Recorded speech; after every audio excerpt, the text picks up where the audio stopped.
Auction time. This is the 5W series auction, 5W01. It's a biface of raw amoeba chert from Texas, and I did this on video. I was going to finish it on video, but I decided not to. I'll let someone else finish this out. It's high grade raw Pedernales chert. So you can watch the video and you can get an idea of the quality. I took out whatever I could as far as step fractures, and I don't think there's any major defects anywhere on the piece. So I mean, you can use it for a project as is, or refine it down into a type of point, any type of point you might want. Let's see, it is 6.5 inches long by 3 1/4. Alrighty.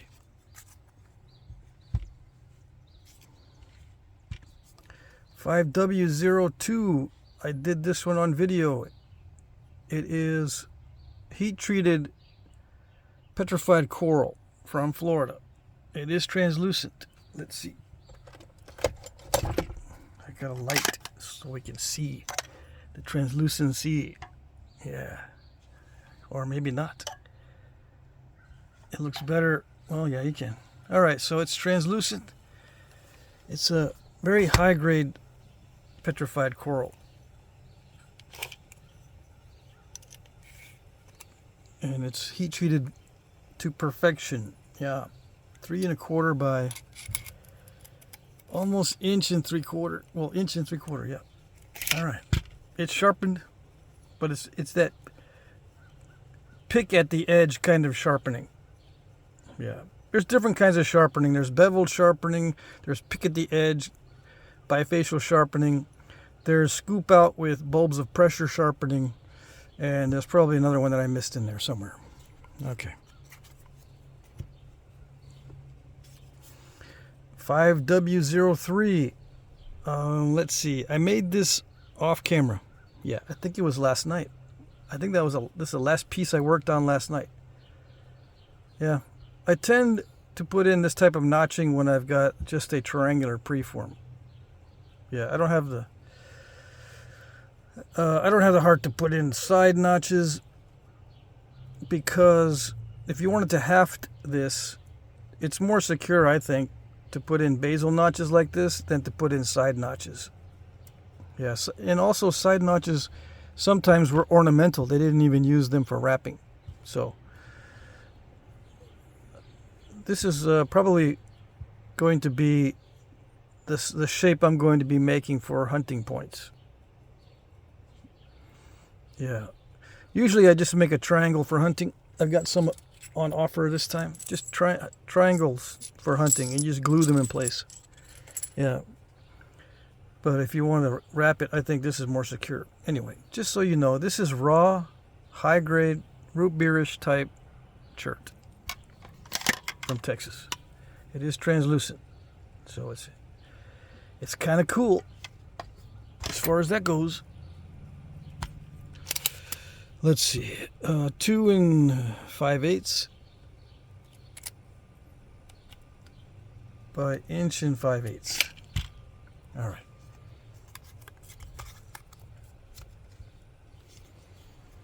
$5W04.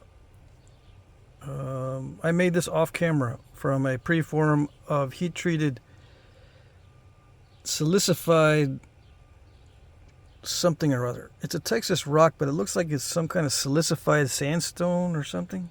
Or maybe it is a chert, but it's got some imperfections in it. But it's heat treated, so all those imperfections tend to level out as far as nappability.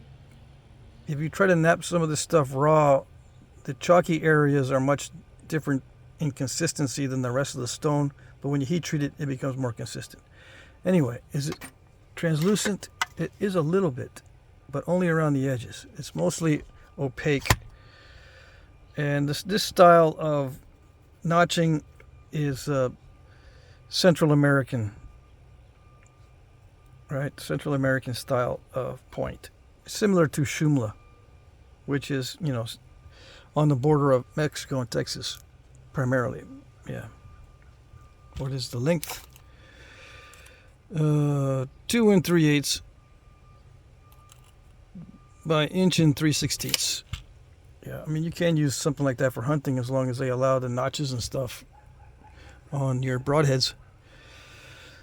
What else was I going to say about this? Oh, yeah, it was hard to thin down. Yeah. I think I mentioned that. Okay.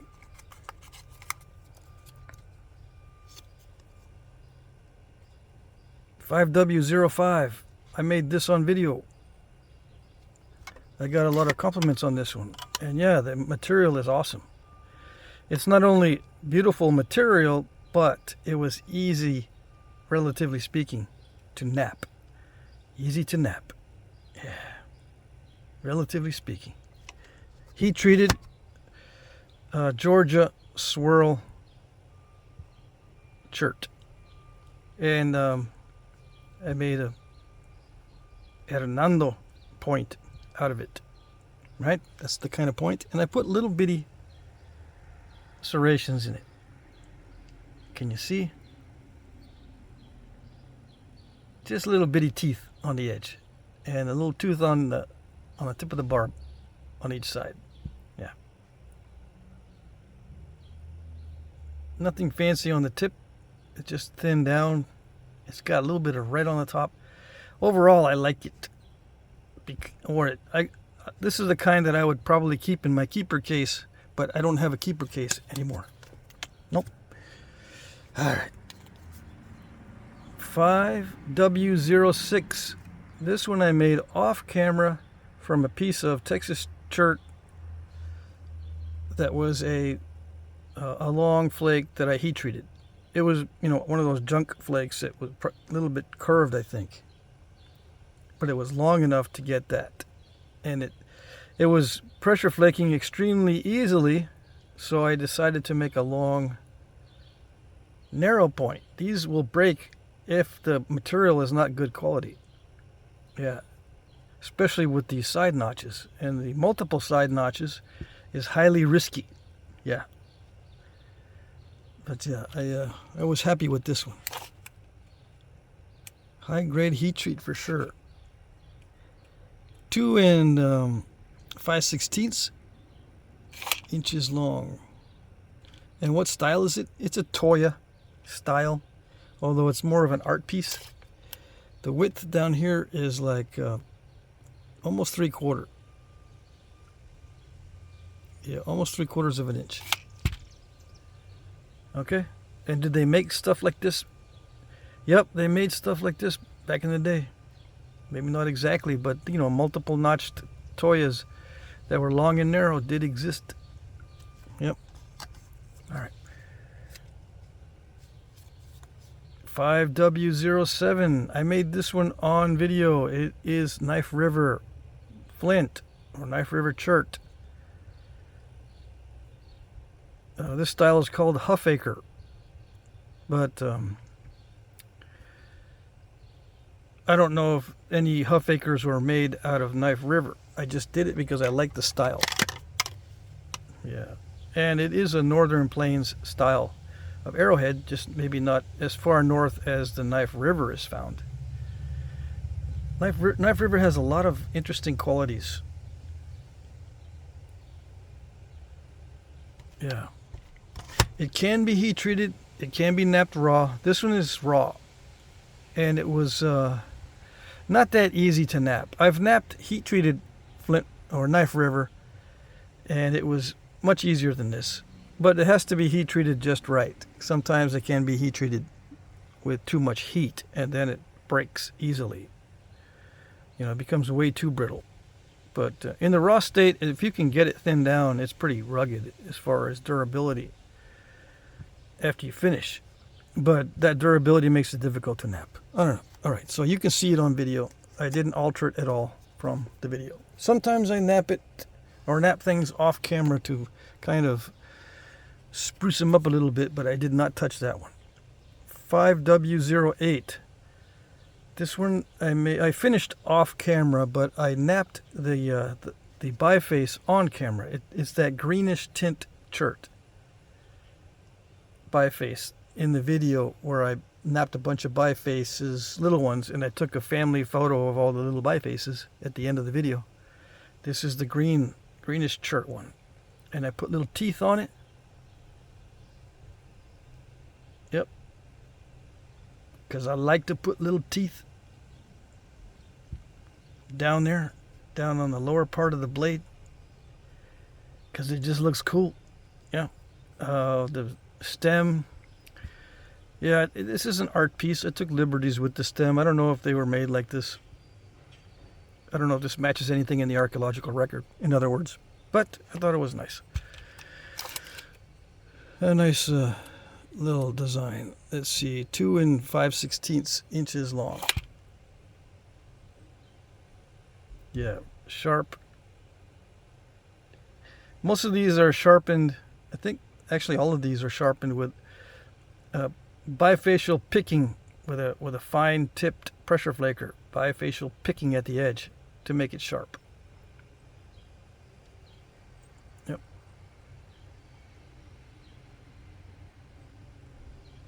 This does have little fingernail step fractures all over the place, but those are difficult to get out.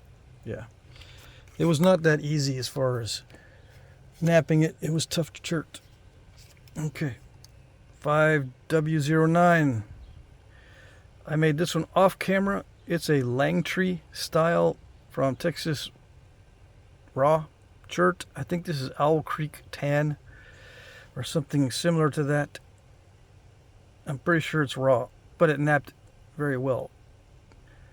And I ended up with a wide triangle preform or wide triangle biface, and just, you know, napped, pressure flaked the stem and the barbs. Yeah. Langtrees, a lot of them are not that big, so this is within range. It's a little over 2 inches long by a little over 1.5 inches wide. All right, and real Langtrees are very, very thin. This is almost too thick for a Langtree, but I didn't want to break it, so I didn't try to go thinner. Yeah. Okay.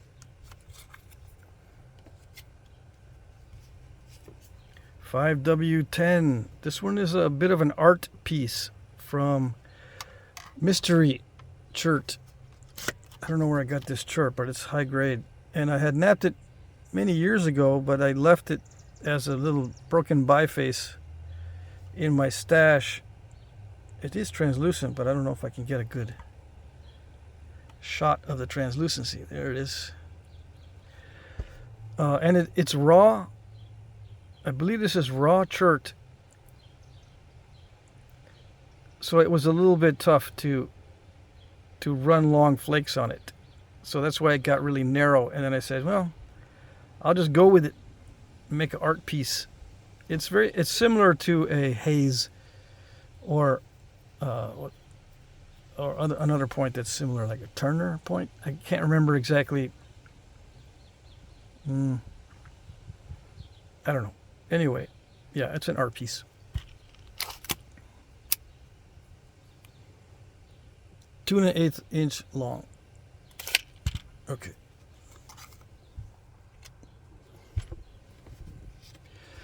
$5W11. I believe I did make this on video. Yeah. It has some translucency, so you can see it on video. Yeah. Nice material, heat treated.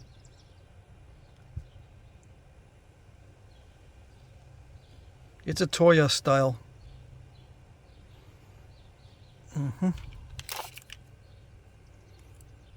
1 7/8 inches long. 5W12. This one I also made on video. The basal notch is a little bit crooked. Yeah. That's the only thing I didn't like about it, but it's all right. Translucent? Yes, it is. It's a cahokia style, a little bit larger than most cahokias. Almost 2¼ inch long.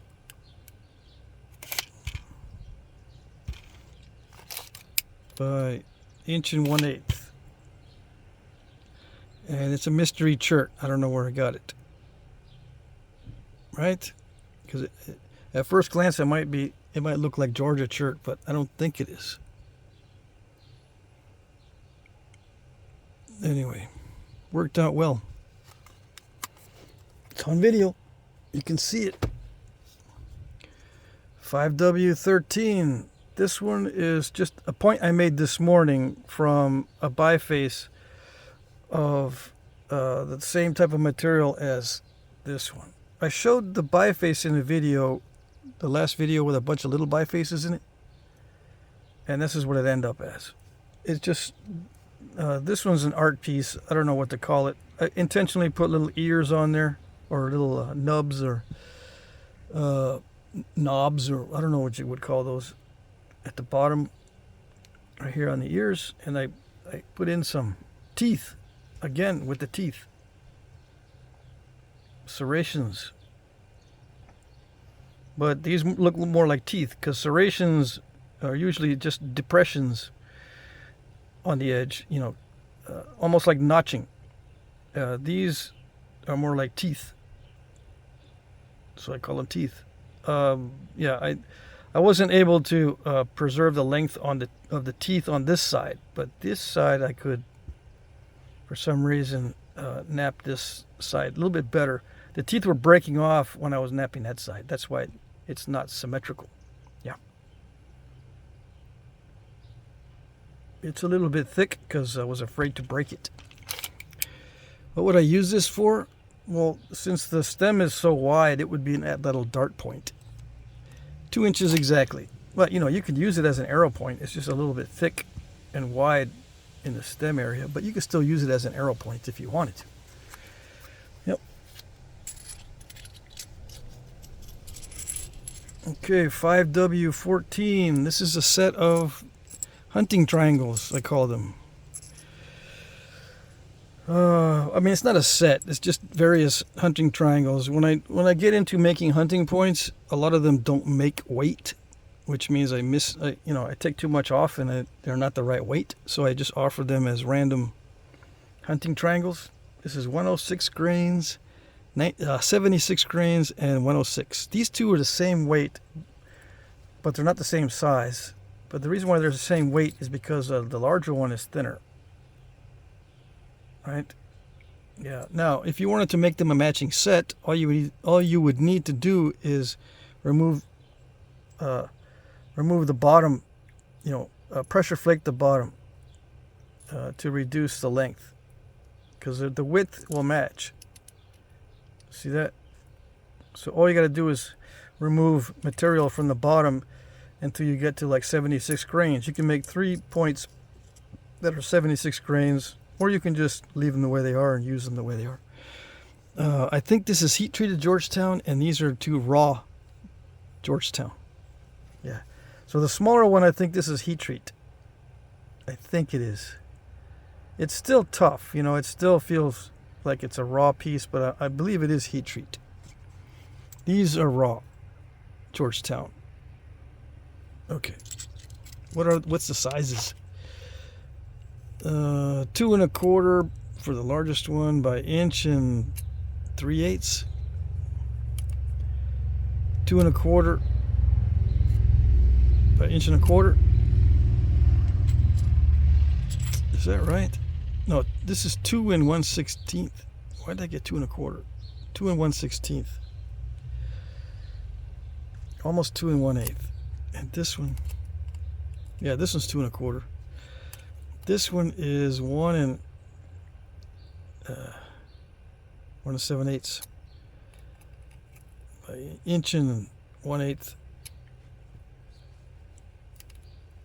This is 1 1/4, 1 3/8. Yeah. Okay. And they all fit on the foreshaft that I use as a pattern. So they're all pretty much the same thickness. Okay.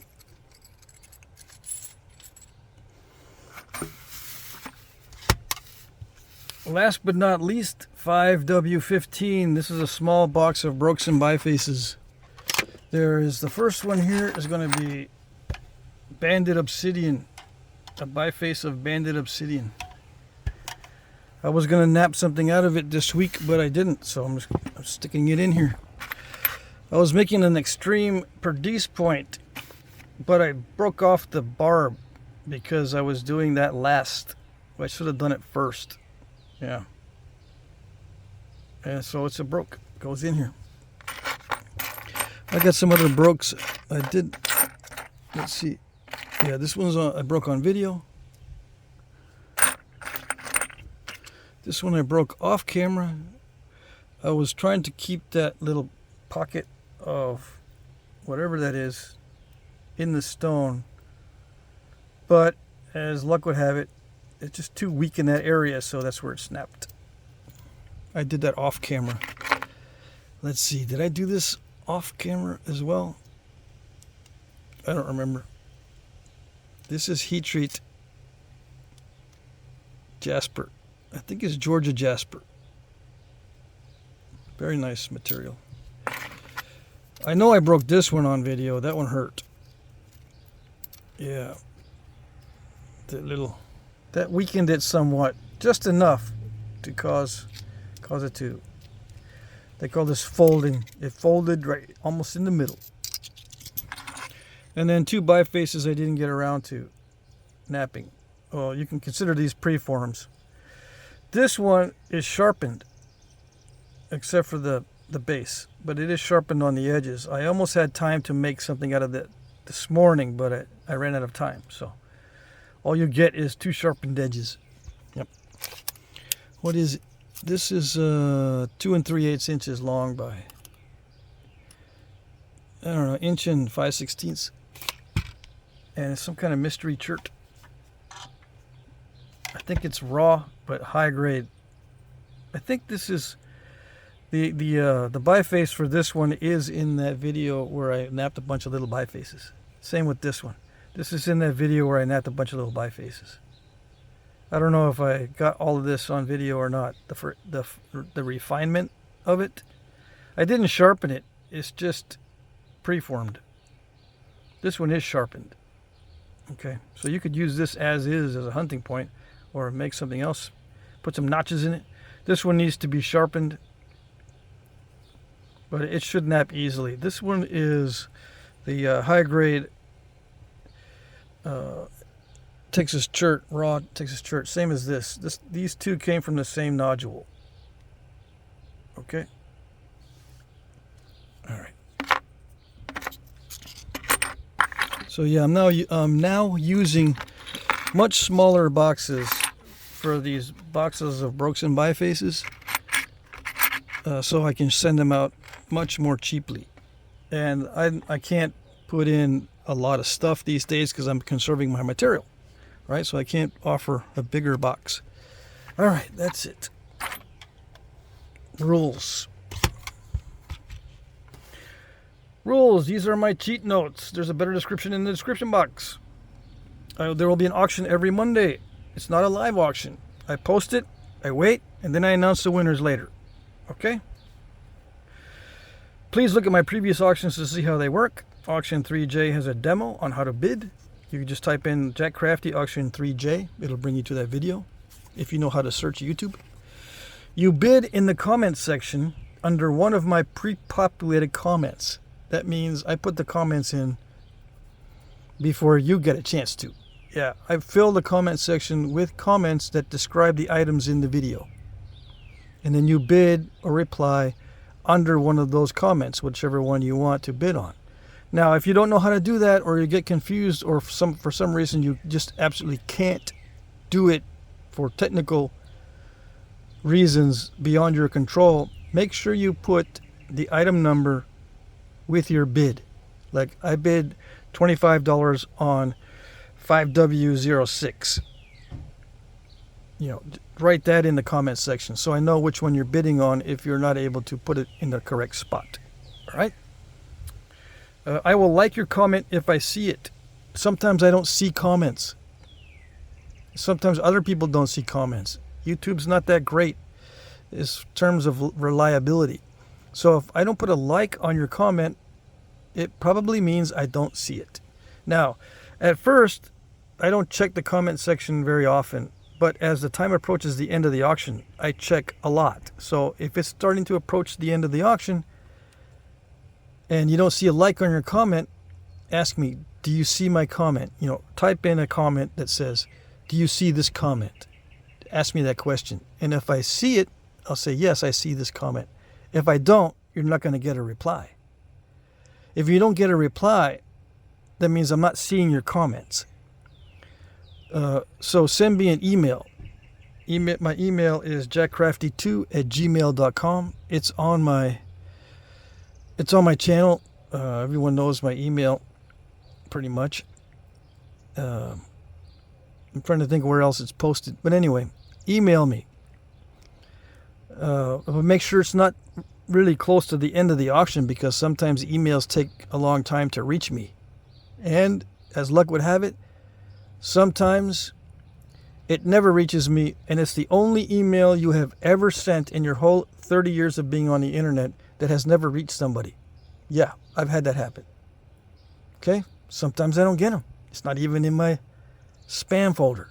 Nothing. Okay? So just be aware that sometimes you may not be able to bid, or your bid might not count because of technical difficulties. All right? Okay. Try not to bid at the last minute. Again, YouTube's system is not that great. There's going to be a little timestamp on your comment, right?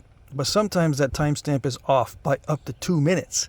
So if you're bidding in the last 2 minutes of the auction, like it ends at 9 p.m. Eastern. If you're on Eastern time and you bid at 8:59, sometimes YouTube will not keep track of your time correctly, and it looks like you're late, even though you and I both know you're not late. But I have to go by the YouTube's time because that's what everybody sees. YouTube puts a little timestamp on your comment. All right? Shipping is free in the U.S. Yay. International shipping is not free.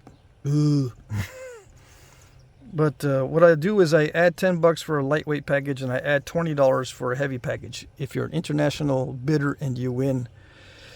Yeah, it used to be more complicated than this, but I have to simplify it because otherwise I had to go to the post office, have them wait, and ship it out first before I can tell you how much it's going to cost in added shipping.